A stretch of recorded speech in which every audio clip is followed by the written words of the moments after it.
ত্রয়োদশ জাতীয় সংসদের সংরক্ষিত মহিলা আসনের নির্বাচনের তফসিল ঘোষণা হচ্ছে 8 এপ্রিল, আর ভোট গ্রহণ অনুষ্ঠিত হবে 12ই মে।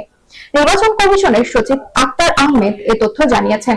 প্রধান নির্বাচন কমিশনার এএমএম নাসির উদ্দিন এর সভাপতিত্বে অনুষ্ঠিত সভা শেষে আইন অনুযায়ী দলগুলোর আসন অনুপাতে নির্ধারিত হবে সংরক্ষিত নারী আসন। বিস্তারিত থাকছে ডেস্ক রিপোর্টে।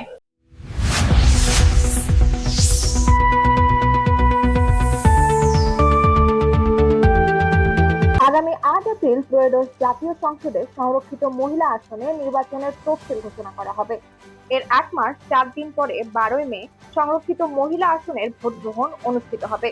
সোমবার নির্বাচন কমিশন সচিব আক্তার আহমেদ 11তম কমিশন সভা শেষে সাংবাদিকদের এ তথ্য জানান। এর আগে প্রধান নির্বাচন কমিশনার এএমএম নাসির উদ্দিনের সভাপতিত্বে নির্বাচন ভবনে পৌনে 3 ঘন্টা ধরে এ নিয়ে সভা অনুষ্ঠিত হয়। আইন অনুযায়ী 50টি সংরক্ষিত নারী আসন 300 সাধারণ আসনের ভিত্তিতে ভাগ করা হয়। কোন দল বা জোট কত আসন পেয়েছে তার অনুপাতে সংরক্ষিত নারী আসন নির্ধারণ হয়।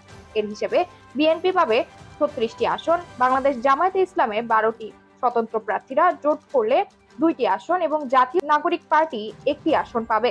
তবে ছোট দলগুলো জোট না করলে কোনো আসন পাবে না।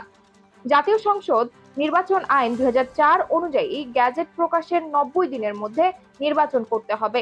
এই আইন অনুযায়ী মনোনয়ন, যাচাই বাছাই, প্রত্যাহার ও ভোটের তারিখ নির্ধারণে কমিশনারকে বিজ্ঞপ্তি দিতে হবে।